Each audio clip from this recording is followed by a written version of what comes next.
opposite of love is fear, and that perfect love casteth out all fear, I would say the opposite of fear is bliss.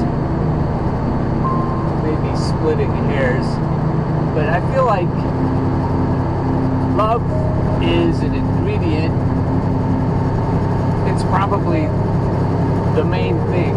It is what life is made of. Yeah, this is another mental health day. I have a feeling that there's a bigger problem than we realize, or at least that I realized before I started to be a teacher. I realized how many students of mine were having medications, were on medications for mental illness, such as anxiety and depression. And I find myself,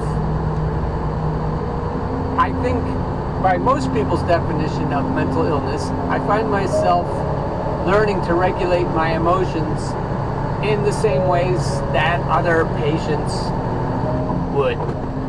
So I consider myself, even though I'm not diagnosed with anything, I consider myself to be a patient because I'm constantly working on myself to be healthier.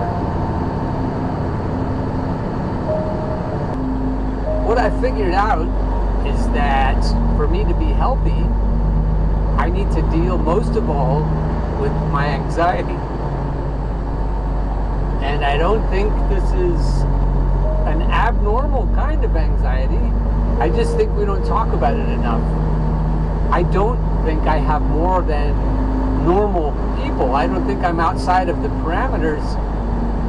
But everybody's fucking nuts. So we have to deal with it as though we're all patients.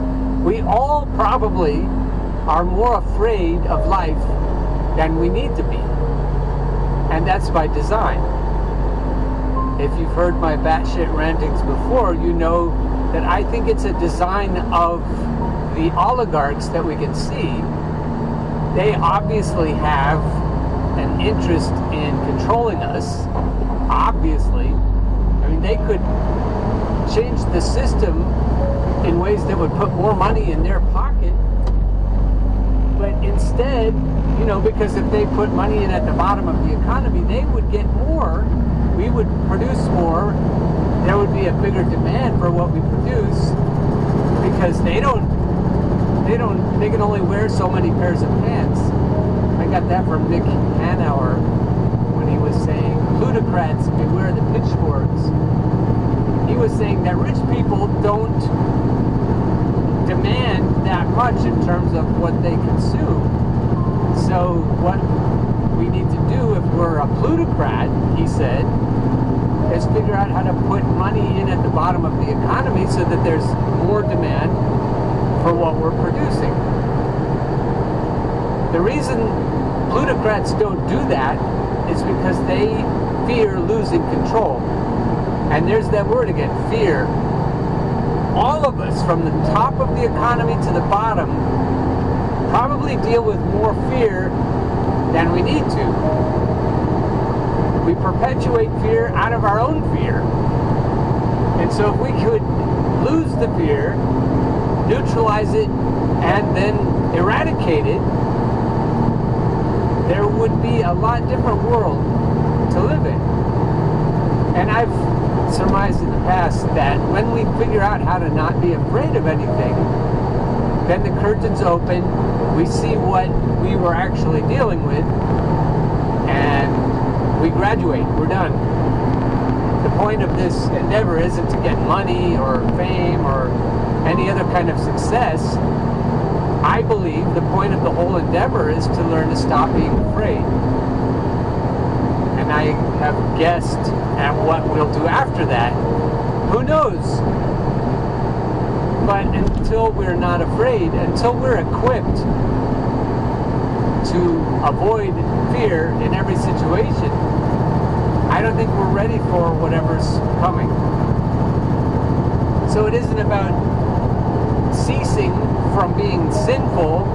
It's not about leveling up in terms of skill. in any way, intellectual, physical, whatever you want. The only skill that matters is the skill of learning not to be afraid and learning to deal with fear, learning to neutralize it and eradicate it in every situation.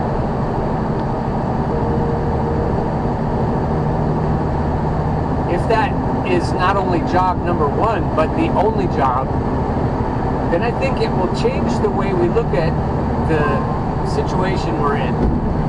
And I think it will change the way we prioritize things. I struggle most with anxiety in the wee hours of the morning. And it's better when I'm awake driving. And I'm often driving in the wee hours of the morning. But when I'm not, I feel like I'm being attacked when I'm vulnerable. And then I wake up and I'm a small, frightened little person. And then I have to figure out how to use my rational mind to put myself back in a place where I'm not afraid of things. What I'm discovering, though, is that when I am awake and have lots of coffee and I'm rational and feeling big, then I notice that what happens when I'm able to figure out everything and realize there's nothing that can actually threaten me, not death, not bad health, not anything, because this isn't even real. You know, dying isn't that big of a deal if we've done it many, many times. The big deal is being afraid of dying and then being controlled as a result of that fear. That's what we have to figure out. So what's been working for me lately in the last few days, and I haven't been talking very much because I haven't figured it out, I'm just now figuring it out. I think what I need to do is remember my rational moments, remember that I've already figured out there isn't any kind of particular that I should fear, and then realize that the cabal in my head, or the cabal in the physical realm, or the cabal in the metaphysical realm, all of the different owners that George Carlin talks about, and the ones who own them maybe up above or down below, if you look at it the way C.S. Lewis does in the Screwtape Letters. Wherever they are, we can figure out how to neutralize them and their influence on us if we realize that there isn't anything to be afraid of except fear. And I'm sure you've heard that one before. Nothing to fear except fear itself. And that's true, because when you don't have fear, you can handle anything, any crisis. Whether you live or die, you can do what you need to do and be more than conqueror. So when you're assaulted with reasons to be afraid and suggestions that you ought to be afraid, and that doesn't work because you're too smart, you're too rational, heck, missed it. And that doesn't work because you're too smart and too rational.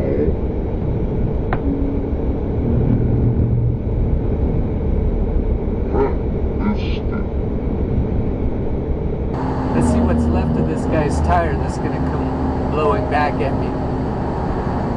I wonder if that was a good point I was trying to make. I wonder if that's why the tire blew up right in front of me.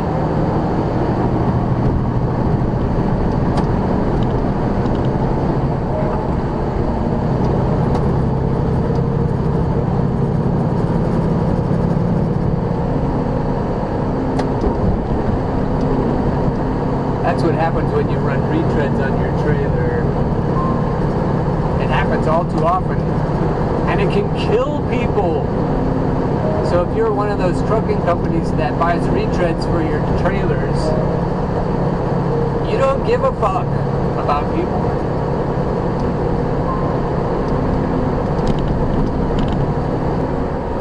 A piece of shrapnel from a tire like that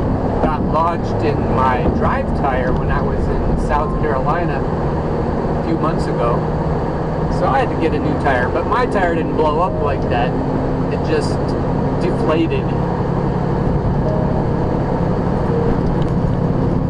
So where I was going is, if you are being assaulted and you figure out there's nothing they can do, then what happens is, at least in my head, is they just send the raw emotions. And you can say, well, that is a sure sign that you could be diagnosed with some kind of disorder chemically. Your body is out of whack in terms of your chemicals, and you're feeling anxiety for no particular reason. And okay, you could be right. Let's just say you are right.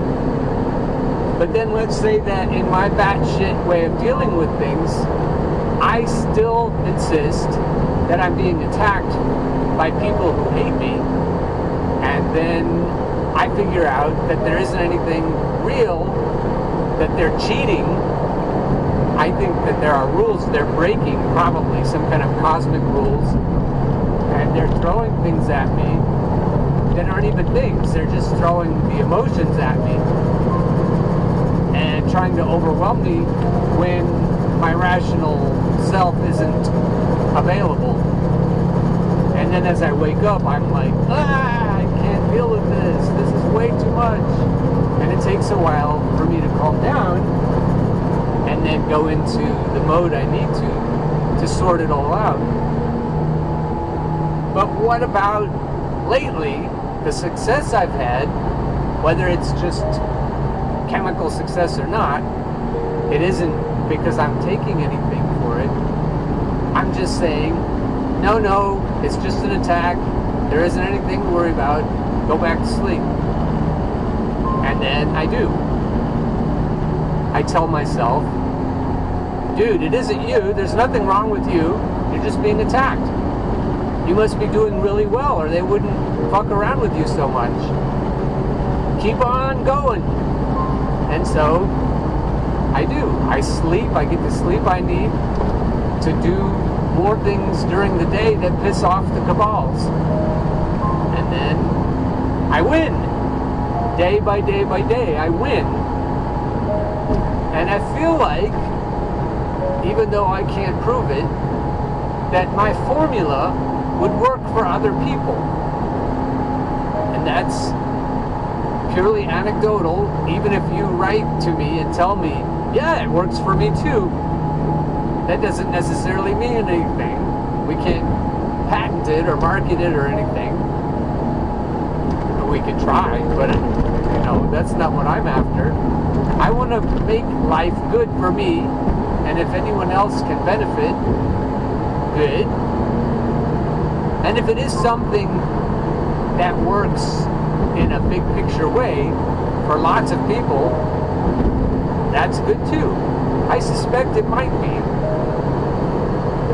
And if that is the case, and we have a wholesale reduction in fear levels in our society, in our world, in our cosmic place, in our cosmic places, if there are lots of places like this, if that's the case, then everything is going to change. Because we operate as collectives.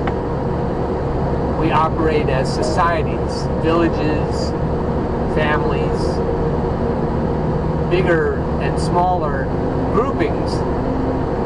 But humans produce what they produce together. When you look around and you see what there is, it wouldn't have happened without cooperation. A cell phone, somebody was telling me this morning, and that's a good example.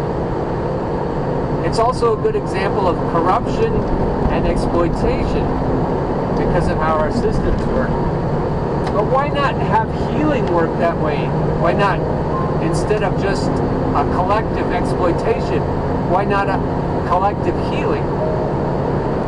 When instead of working together to cause our own problems, we work together to solve them.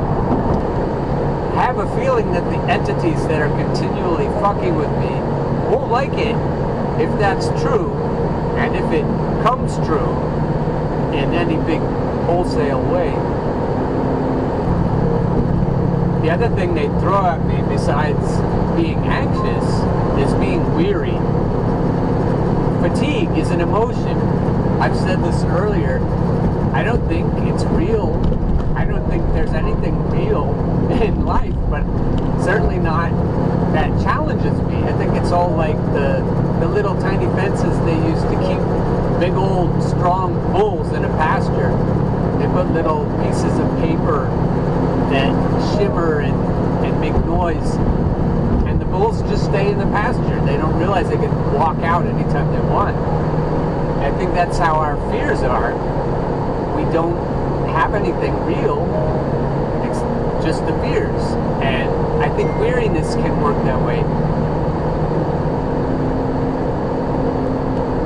It's funny, the more I acknowledge weariness, the more I say, oh yeah, you're right, I really am tired. The worse I get, the worse I feel.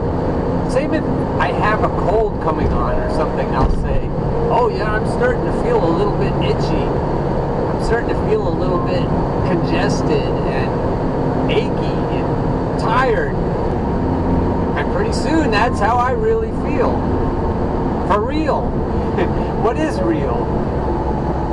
Not a hell of a lot. Because when I don't acknowledge that and drain it, just let it go out, then I don't feel that way. It's amazing how not tired I can be in my current job based on the hours I work, based on the time of day I'm awake or supposed to be. It's amazing. It's amazing how easily I can handle fatigue when I treat it as though it's not real. And as soon as for me it's not real, it's not there. And I keep my spirits up that way. And I keep winning at life. And then that builds on itself. I feel more and more like a winner. I feel less and less afraid of failure and that I'm not good enough.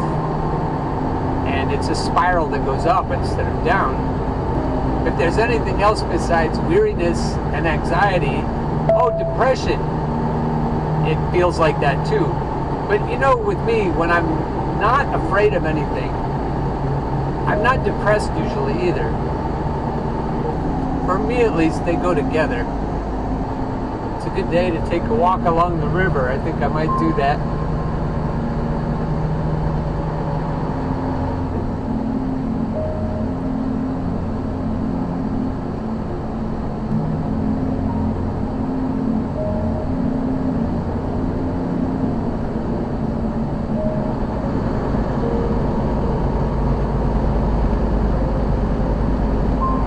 Whatever the weather is, where you are spectacular, and I hope you have a day that matches.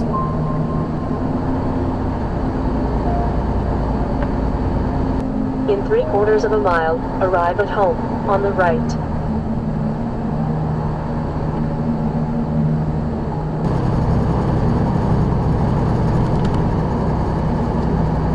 You know how, as Mr. Rogers used to say, by just your being you.